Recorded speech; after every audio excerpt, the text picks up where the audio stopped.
Welcome to the Fuck You podcast, which invites conversations about various access to equities within the context of Aotearoa. We invite guests to share their lived experience in an effort to identify common threads within support systems, social networks, and knowledge that uplifts the collective human experience.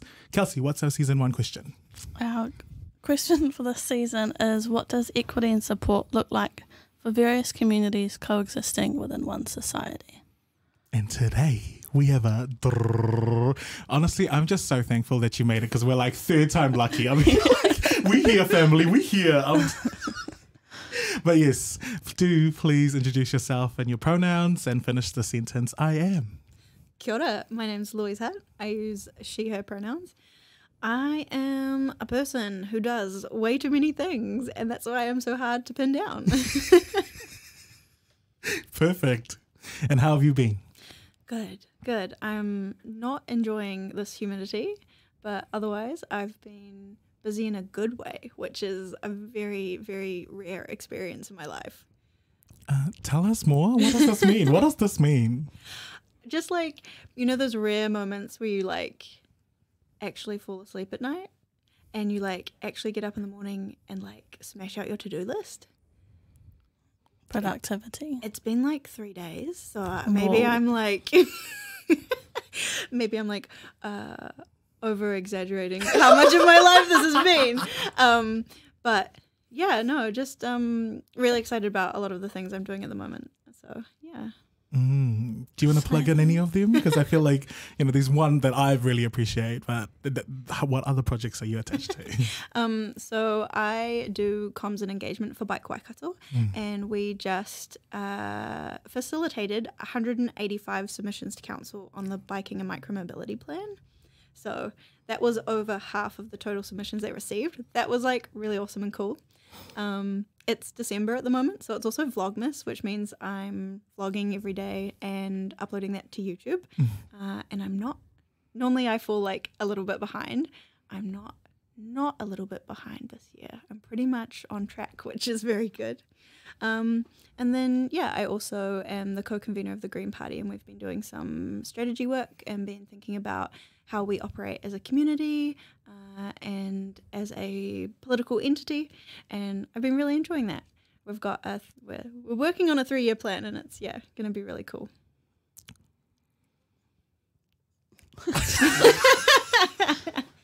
Oh, and the Go Eco AGM is next week. Just in case you didn't know. Yeah, and I'm deputy chairperson of Go Eco, so yeah. For once in my life, the stars are aligned. Next week, maybe not aligned, but this week we're going to appreciate it for what it is. Yeah. Oh my gosh, that's so many. I feel like even for an average person, that's a lot on the plate. So how do you juggle that? Like how do you do it? Like, give us the recipe, give us the secrets. I don't know. I think it's taken me a long time to kind of get to a point where I've got the right amount of stuff, and also acknowledging the things that I'm good at and not taking on the things that need to be done but that I'm not going to be good at. So like, just because a job needs to be done doesn't mean I need to volunteer to do it, especially if that is not my wheelhouse. Like that whole idea of like, oh, someone needs to do it, oh, I'll be helpful and do it. It's like, no, you suck at that. Stop. Don't volunteer for that. Put your hand down. I think that's such a valuable lesson that so many people can learn from. I know that I used to always put my hand up, and yeah, I've kind of been on the journey of like, actually, I'm not good at this. I will struggle through it, whereas someone will just like do it really easily. Yeah. And I think as well, like if you end up with those kind of jobs on your plate, being able to delegate and be like, hey, actually, does anyone else want to do this? Can be really hard, but I think really valuable to be able to just delegate stuff. Good on you. I'm still just taken back by that because I'm like, volunteering and especially service, it's kind of like, and especially if you're in niche communities, it's kind of like if you're not the one that's doing it, no one else will do it. And in my head, I'm like, so I've been saying it recently, I'm like, I think I'm a serial responsibility hoarder. Like, I just think that it's all my responsibility. And I'm like, come on, Joe, like those are your thoughts that you generated by yourself. And I think sometimes it's really difficult to feel like you belong in a community unless you are doing one of those jobs. Like, well, I am needed because I, I send out the minutes, or I actually, make sure that email newsletter goes out. And it's like, are you actually good at that? Because if not, there might be somebody who is really good at that and you're robbing them of an opportunity. Yeah. That's the other way that I think about it, is like, am I hoarding opportunities that should otherwise go to other people? Beautiful. Beautiful angle as well, because I feel like at the same time you're opening the gates instead of being a gatekeeper. And I think like it also comes down to like abundance. Like there are so many communities who want people to be involved. I don't have to like hoard all of the opportunities because I think that there aren't enough. Like there are so many opportunities, and just saying no to one now doesn't mean that other ones won't come, up in the future. Who taught you that? Who educated you, my sister? Life and a lot of very hard lessons. Because you learn this through.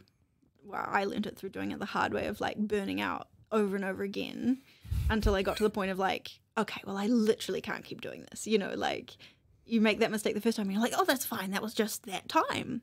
And then you do it like 50 more times, and you're like, oh no, it's me. It's me, and I need to, actually do something different. Why are you calling me out? I'm so sorry. I didn't come here to be exposed. So exposed I'm not happy with you right now. I feel like that's what I'm going through right now. Is like I'm sick, and I've been off work for a while. If you can't hear it in my voice, and I'm burnt out. And that's the thing, is like your body will protest. My body has protested for the past like 10 years of like, what the fuck are you doing? Because if you can't process your stress, your body holds on to it. Yeah. And then it manifests in really awful ways. So I've got like chronic back pain. And people are like, what did you do to your back? And I'm like, oh, I'm just really fucking stressed all the time. And I just take it out like subconsciously on my own body. And it's just like really difficult to explain to people, like, oh, but just chill out a bit. And I'm like, if only it was that easy. Yeah. Yeah. And then the worst part is like you're self-sabotaging yourself the whole time. The whole time you're literally, because you're taking all of these excuses, your body's like, and I feel like I can testify to that as well. I'm so like, you're so rude for coming and calling us out like this. How dare you? Like, I'm so sorry. Yellow card. You got the first fuck you yellow card. To be fair, you honest. did ask. Yeah. Unsubscribe. Yeah. All right. Well, tell us about the different communities or community that you've been attached to, either present, future. Well, you can't really talk about the future, but you can if you want to manifest in that area, but past and present.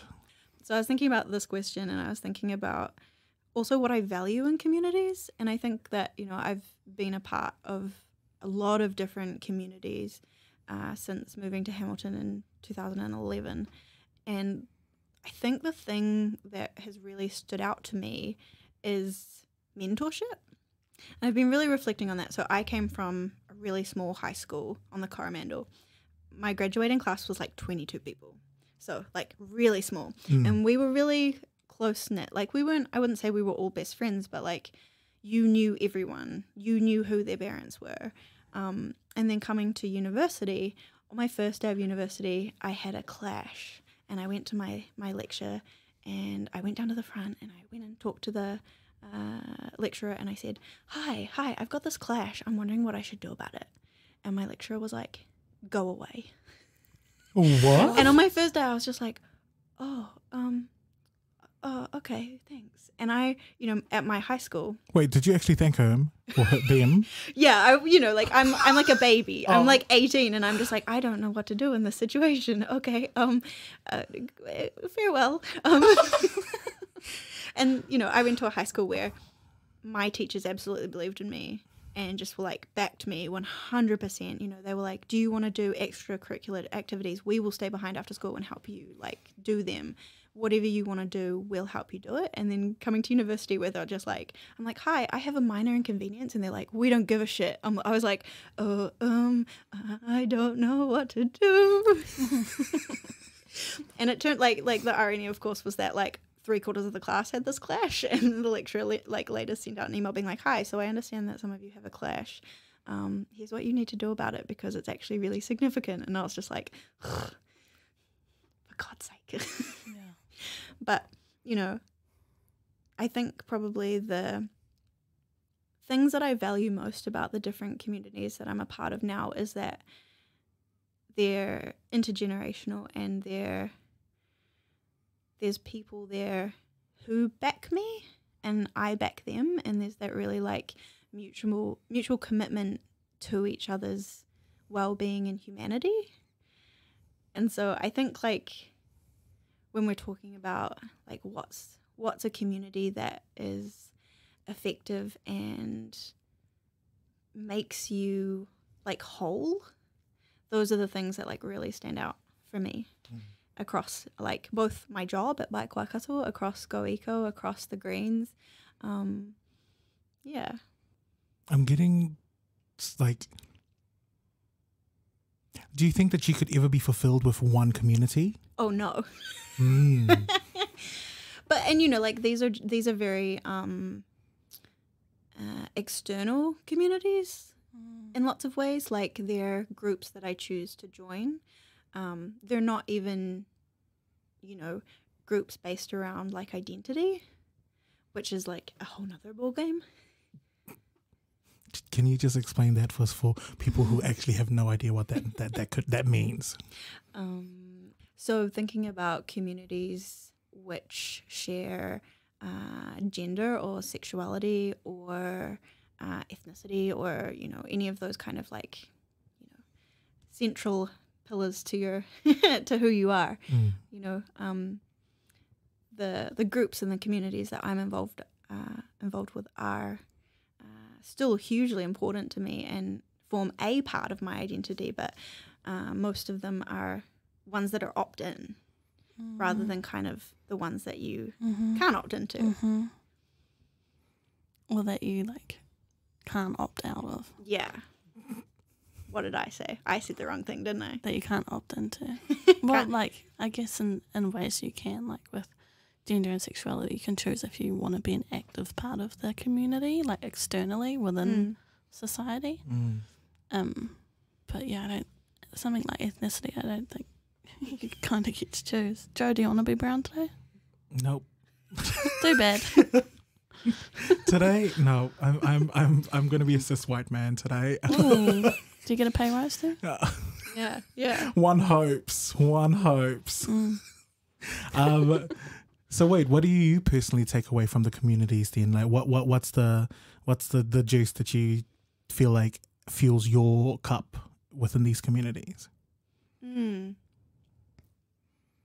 I think that like something I've really struggled with for a really long time is feeling like all of the world's problems rest on my shoulders and not feeling like I knew people who were, you know, working towards the solutions that I wanted to see people working towards.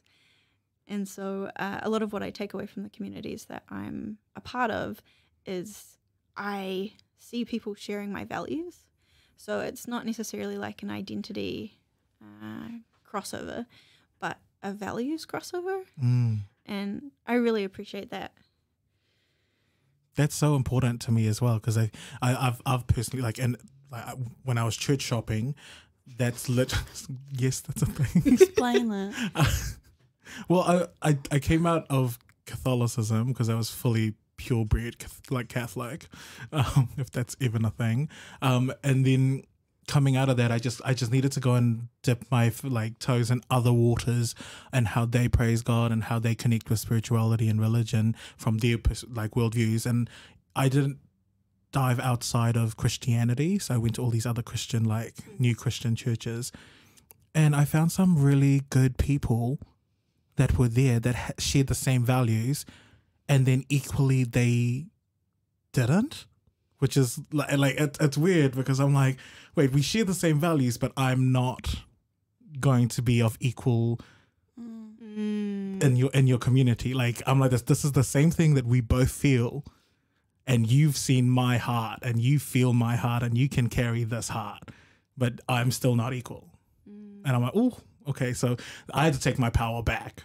But in relation to what you were saying, I really feel like these pockets of gold everywhere within each community, and you can tell that there's some communities that are all about service to their community. And I love the communities that really just come in together, especially when times are rough, and they actually, you know, serve their community. I don't like the way I saw it was Kalte really stepped up for their community, which is the Pacific community during COVID lockdown, and that was something that I feel like I couldn't fault. I'm like, whew. Yeah. And I think that's such a big thing as well with like young people looking after other young people with mental illness. Yes. And it's like, oh, well, I've got 10 friends and 9 of them have, you know, mental health issues, and, you know, they're leaning on me. And it's like, buddy, no, you know, you're one part of a community. And I think that, you know, certainly my experience has been that pressure to look after every single person in your life is not, that's a contributor to burnout, you know, whereas when you know that you're part of a bigger picture, you know that there are other people answering those messages when you can't be there, or turning up for people when you can't, that's such a huge part of your own well-being, because you're part of it, but you're not the only part. Yeah. I really resonate with that, only because it just makes me feel like I love seeing other people who are finding their village as well, or their support systems elsewhere, because it means that when I meet you, I'm like, oh my God, I can add value in this little spot in your life, and that's cool. Like I'm so glad, instead of feeling like I have to hold all of these like secretary roles, as well as the healthcare, the mental wealth, the hype man, the cheerleader. And you're so right. That's actually been one of the beautiful things about meeting people within these different communities, is that you can see that they've already built their support system. And I'm like, yes, normalize this. Yeah, not having to be everything to everyone is like such a big learning curve, I think. But yeah, it's critical. Why do you think people feel like they need to be that everything for everyone?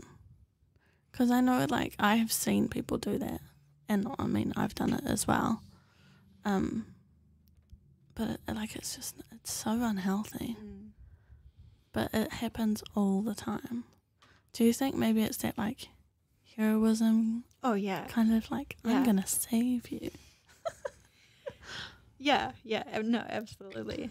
But I think as well, it goes back to that, like, how do I know that I'm valued? If everyone needs me, then I know that I'm valued. When it's like, yeah, but if you also, like, can't get out of bed in the morning, you're of no help to absolutely anyone, you know? So it's kind of like that obsession with finding value in those ways, you know, isn't sustainable.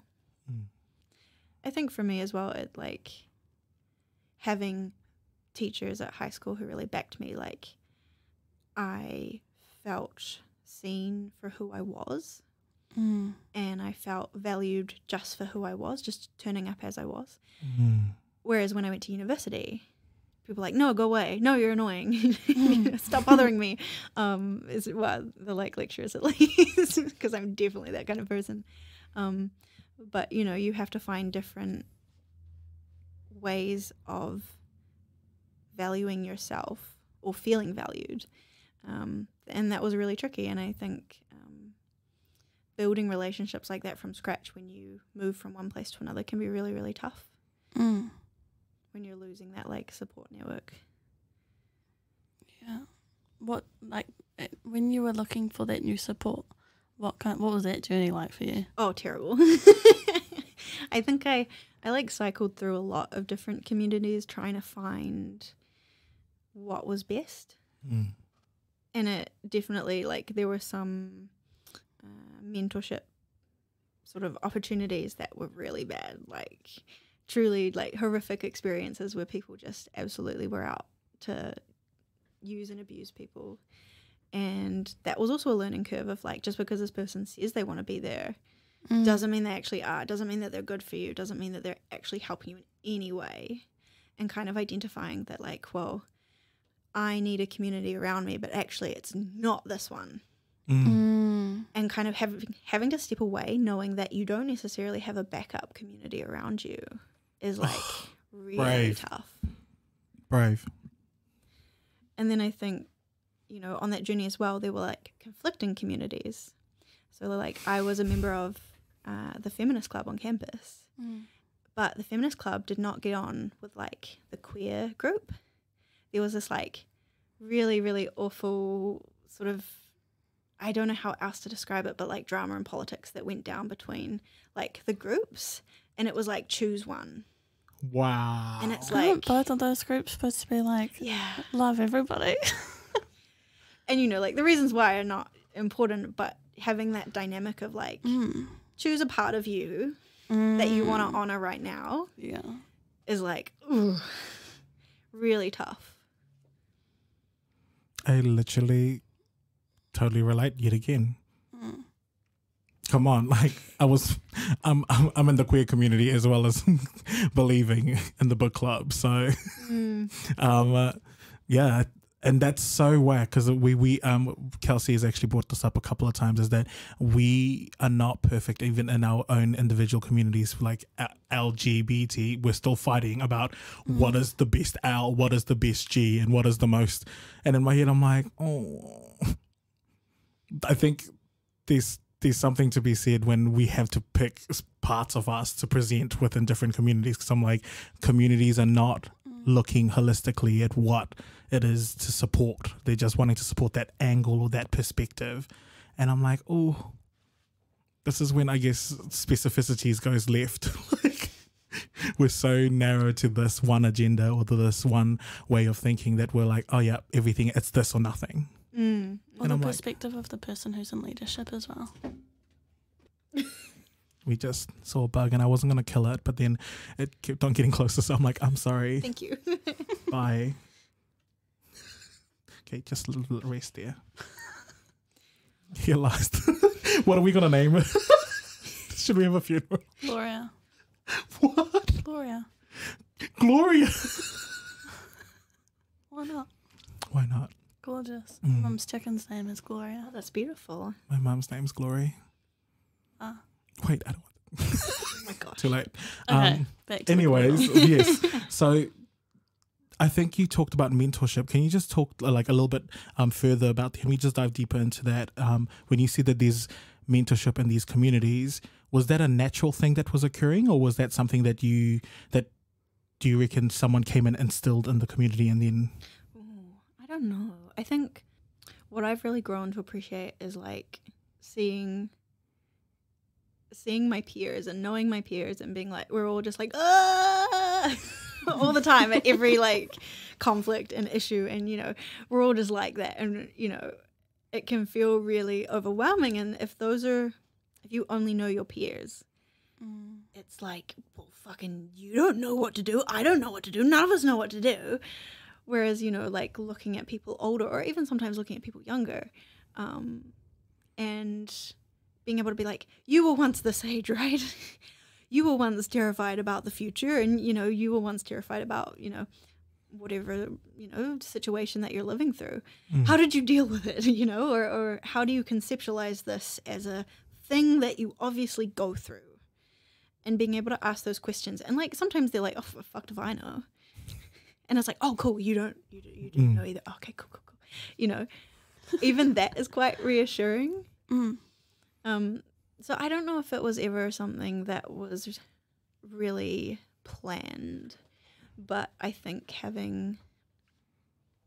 knowing people who share my values across generations is something that I've always valued. And I think for me growing up, like, I don't have good relationships with some members of my family, and so having people in my life who now fill a version of that role means so much to me, because it's really nice to not just think of like all of a particular type of people are bad, you know, just because that's your experience growing up and that's the only thing you know. As an adult, you know, sort of having those not replacement figures, but just people to fill a slice of that pie is just incredible. I think it's really done a lot to like make me feel like a well-rounded individual through having a well-rounded community.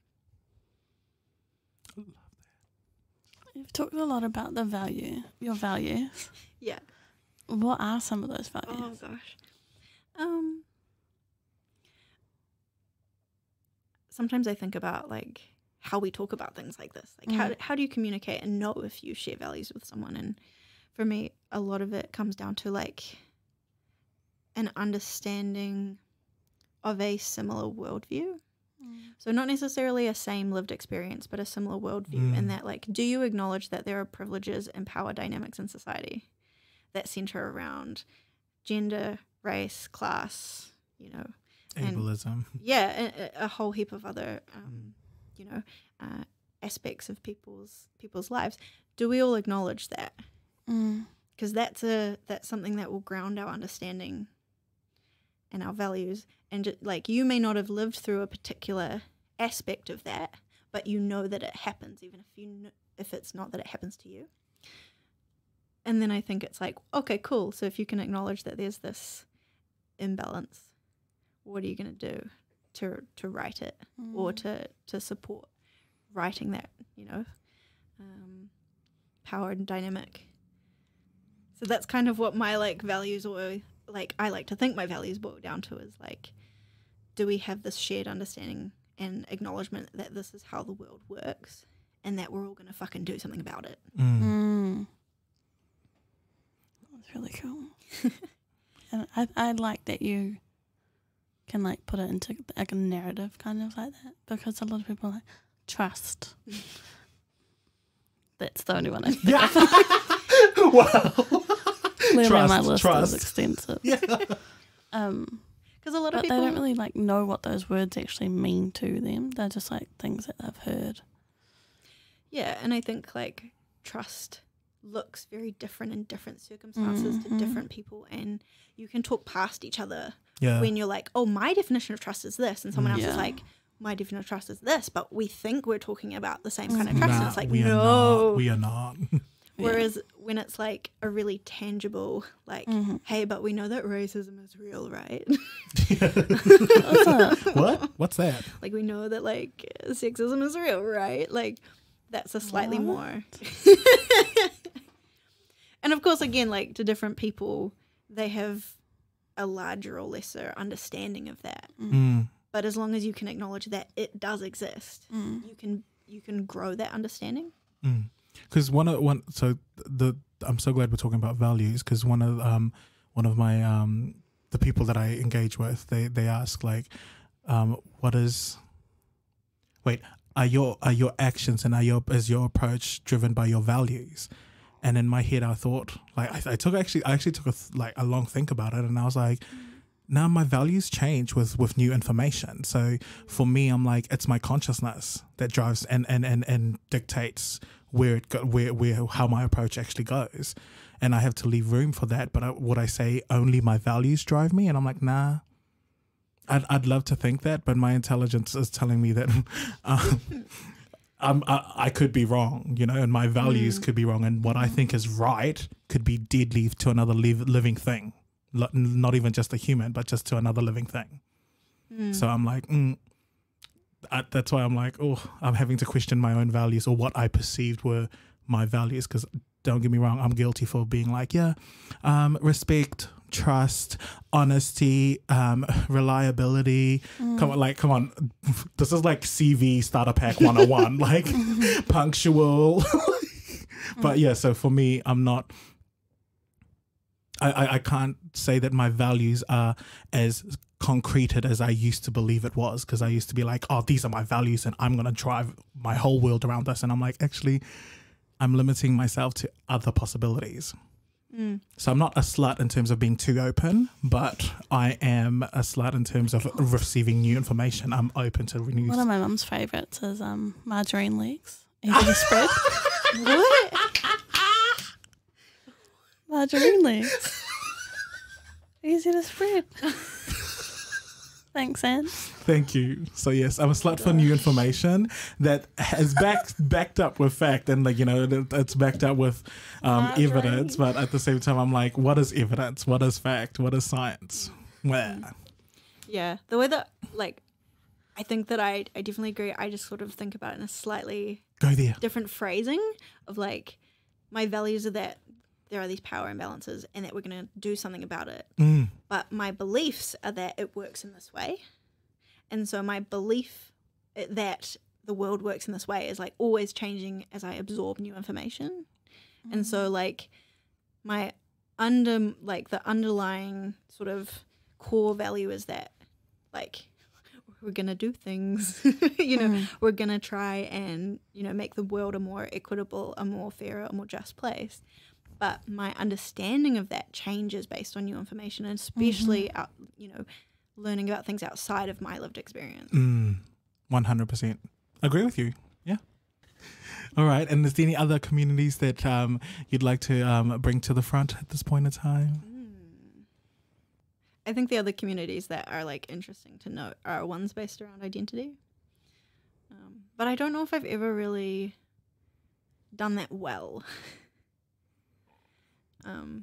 What do you mean?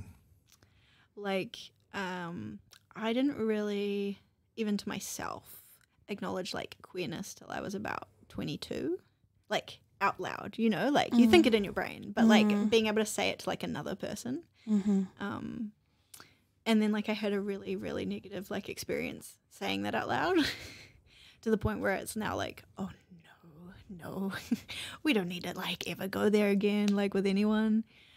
And so like for me, I've often felt like, because it's not something I feel comfortable saying out loud, it's not something that other people engage with me about. And like when I was running for council last year, people would like, I was doing like a Q&A on Instagram and someone was like, do you support the queer community? And I was like, yes. Cool. Sure do. You know, like, okay, cool. Yeah, but you totally have agency to say, and if you want to say that you're part of it or not. Yeah. Like, it's always your choice. The other like half of that was that I was getting coffee with someone for the first time, and as we sat down, they like stopped me and they were like, hey, I just want to say I really valued seeing someone run for council who had pink hair. And at the time I was like, yeah, no, cool, that was just what my hair looked like at the time. You know, thank you. But then later on I was like reflecting on that and I was like, what does that mean? And I was like, oh, it's like to be visibly queer in some way or another.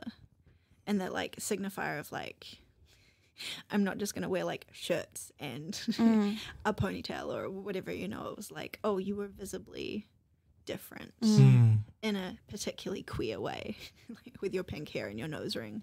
And I was just like, oh, like someone read me and got it. And how would that make you feel? I was kind of like, oh, they knew. But then also I was like, you know, the people who know me are going to see me and kind of balancing that.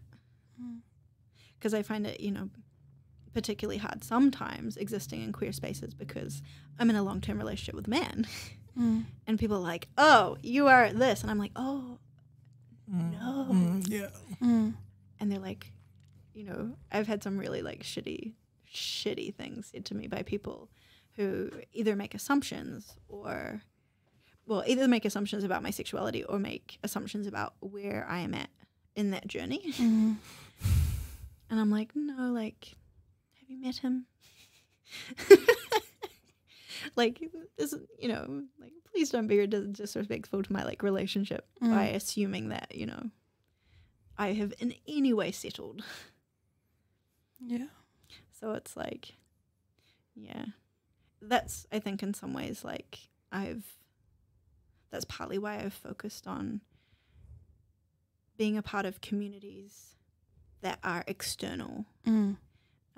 where we have shared values, and then, you know, you find other queer people, you find, you know, diversity in gender or age or, you know, whatever, and finding people who are from your identities who share those values rather than people who just share your identity but don't share any values. Yeah. Can you just repeat that last bit? Because I feel like that last bit is going to hit more like last sentence. That would involve me remembering what I said. Sharing like values and identities rather than just identities. And I think it's really easy for the queer community to just kind of band together because it is the queer community, which is cool. And I think that there's a lot of experiences that our community has that this like straight community doesn't. Like having to come out. That's fucking weird. Like, why is it even a thing? And I think a part of me even just like, I could count on one hand the amount of times I've like actually come out to someone. And I just have like, I feel so like angry about having to do that at all. Like, I'm like, why should I have to correct your wrong assumptions? What's their problem? But then I was talking with a friend of mine about it, and they said to me like, yeah, but you realize if you did it in a big way, you would be being a role model, and you would be, you know, like really putting like a stake in the ground. And I was like, yeah, but I'm tired. And like, I understand the value in being a role model in that sense, but that's also not something that I have any capacity to do or to deal with the absolute flow and effects of that, you know? So it's like... And just because you can doesn't mean that you have to. Yeah. You're just one person too, like, and there's so many other people who could do that who aren't. So why do you, who's like someone with some kind of platform, have to take on that responsibility? I think it should be part of everyone. Like, just don't be a dick. I literally, so all my high school career, I wasn't like I didn't know any rainbow community at all, and the people that supported and uplifted me was my sports community, and they backed me up to the point where I felt like I had another alter ego. There was like Sasha Fierce with Beyonce, and then there was like Ultra Mega Joe, like, but and saying that, I'm like, there were people that were outside of my community that just shared the same values. And that's where I'm like, I'm listening to your korero, and I'm so thankful that you're bringing this back to me, because I'm like, I really did appreciate their support, even though they were ignorant to a lot of the things that I was going through. They were there, and they actually, like, they could see or sense, or some of them anyways, could see or sense that I wasn't feeling 100%, or when I was feeling down, there was always a nana or an uncle who had some sort of wise words to say. And I'm like, that's something that I appreciate, especially because coming into the like queer scene, I think I had this perception. I always tell Kelsey this. I had this perception like I was gonna get this grand welcoming, and then here's the red carpet, Melissa. And then we were all gonna be like, you know, joining together to like do the work, the do queerness. But yeah. And I think as well, there's also aspects of the community that just don't intersect with me. So like, I very rarely drink alcohol. I don't do drugs. You know, I don't go out to nightclubs. I don't go out partying. You know, and for me, it was like, well, you could join the queer club on campus who don't want to bar of you because you belong to the feminist club, or you could go out to the nightclub, the gay nightclub in town. And it was like, no, none of those things are like. Can we have a queer, like, knitting group? Yes! Like, where do the quiet gays hang out? Yeah. Where do the gays who want to go, like, plant trees go? Like, yeah. You know, and I think it can be really hard when the loudest parts of a community appear to be the only parts of the community. Go there. Yeah, you're right. All right, so jumping from that, what are some topics that you believe have been in the whākī that you'd love to highlight and amplify at this point in time? I was thinking about this. I think, like, how do we allow our community to be there for us? So if you have a community, do you actually let them in? Do you actually tell them that you're struggling or that you need a hand? And even if it's like, hey, could you come put some washing on for me? Like, how can you know that your community has your back in a way that has dignity while still asking for support in ways that you might feel are not very dignified? You know, like, hey, I'm really struggling. I just need someone to come do my dishes. Or like, hey, could someone drive me to the doctor's? You know, like, you know, that's sort of your health struggling. But, you know, will you actually put your hand up? Because your community might be there. If you don't fucking put your hand up, no one's going to help you. Right. You know, so kind of that, like, how do we facilitate our own isolation?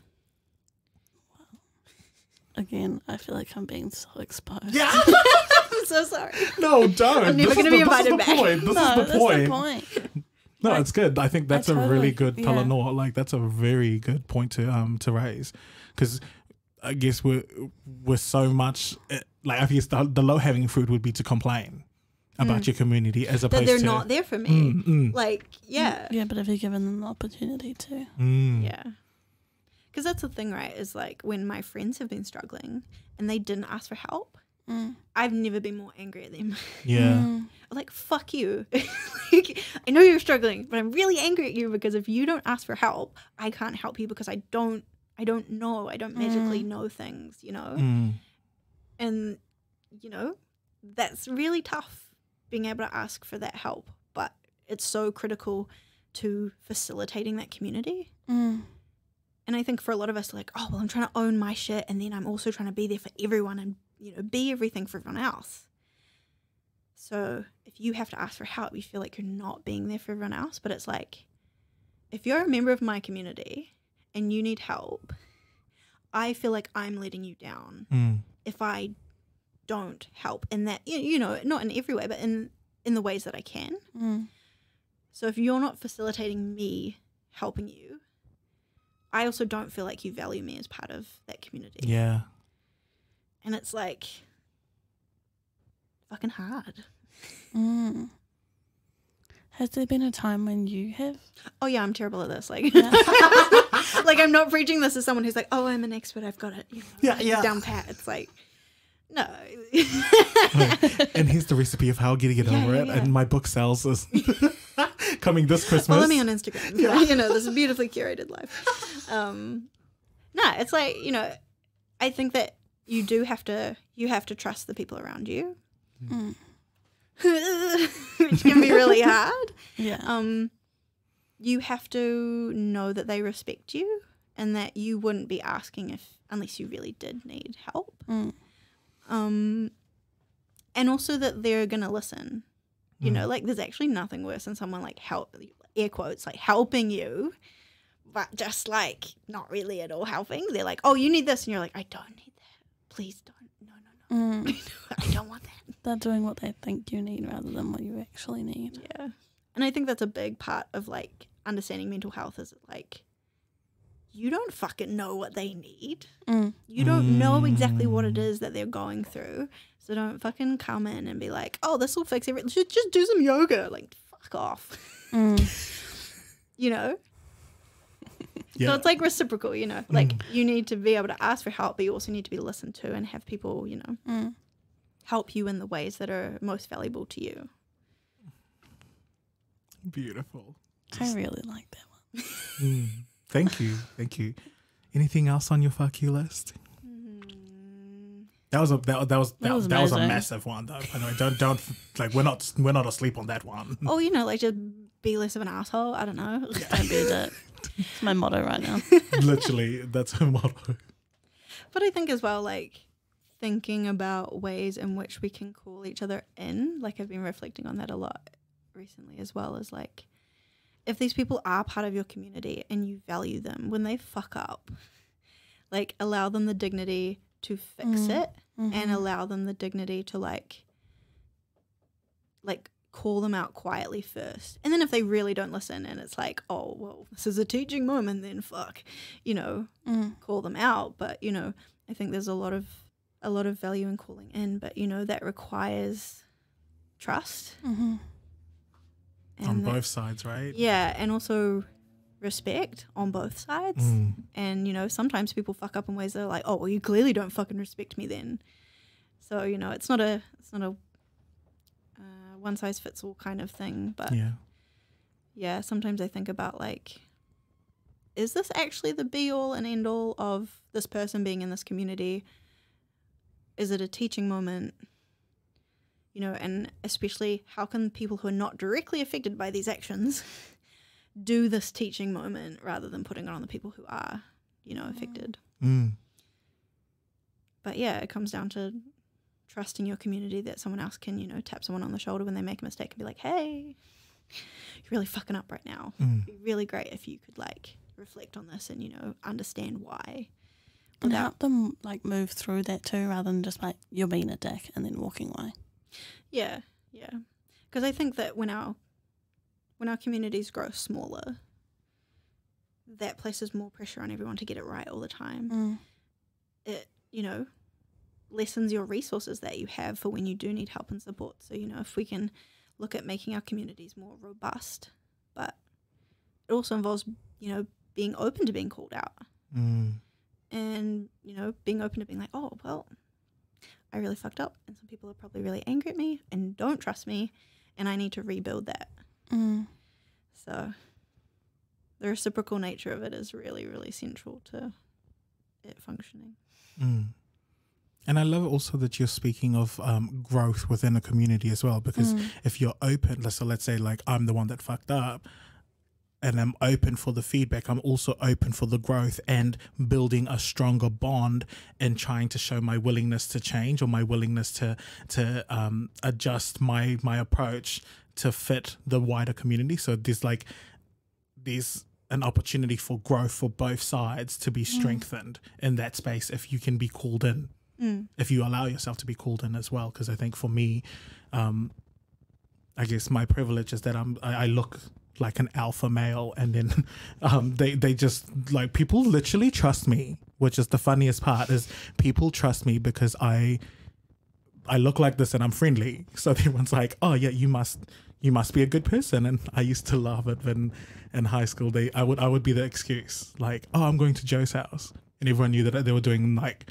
oh, Joe's a nice guy, Joe's happy, Joe looks responsible. We were drinking in the garage. But they also knew that my mum was in the house. Right. So but at the same time in my head I'm like, there's many growth opportunities when you allow yourself to be educated and to share resources in that manner. Yeah, because I think that also ties back into your like, it ties into that pressure that you put on yourself as well, that like, you'll never make a mistake. You'll always belong in this community because you'll never make a mistake. And it's like, no, we all fuck up. Some of us to different extents and some of us with different effects on different people. But, you know, you can't pretend that you're never going to fucking say something that you're like, oh, fuck, you know. Everyone is going through a process of unlearning, you know, the inequalities that exist. And so I think if you can be open to being called in and being open to calling in other people, you lessen some of that pressure, because it's like, you know, people are going to make mistakes. And I think it can be really hard when you come from marginalised communities as well, that, you know, you're like, this is safe, no one's going to marginalise me here, and then someone does, and you're like, fuck. Yeah. I thought I was safe. I wanted one safe space, and it's like, you know, even if you're not marginalised in the way you expect, you know, there's other ways that people will do that to you. And so if you can, you know, expect it, but know that your community, that is just a thing, that's a reality of what happens in the community, but you have the opportunity to help your community more robust. That can be huge, but yeah. Sometimes you can't, sometimes you just gotta be like, fuck off, you're an asshole. Yeah. But, you know, I think sometimes if there's space for that not to be the default option, that can be really beneficial and really valuable. I think also not only for the other person, but for yourself too. Not to just like cut people off all the time, because if you're doing that continuously, fuck, you're gonna be alone, mate. Yeah. Narcissist. Not just. I'm like, well, technically, if you keep on disowning anyone who goes against your views. I'm like, you're really building a strong one. Yeah. Yeah. Welcome to a really small village. Yeah. Thanks for coming through. That's we all right. really appreciate it. If people want to connect with you, how can they do that? Is like socials best or? Yeah, you can find me on Instagram. Yep. It is at Louise Hutt, LOUISEHUTT. My parents gave me names that no one can spell, but that's fine. You can also find me on Twitter and on Facebook. I have a Facebook page. Very cool. All Thank right. you. Thank you so much. All right. Join us in our last fuck you. Do the fuck you. Fuck you. Fuck you. Do the fuck you. Fuck you. Fuck you. Fuck you. Thank you so much. See you later.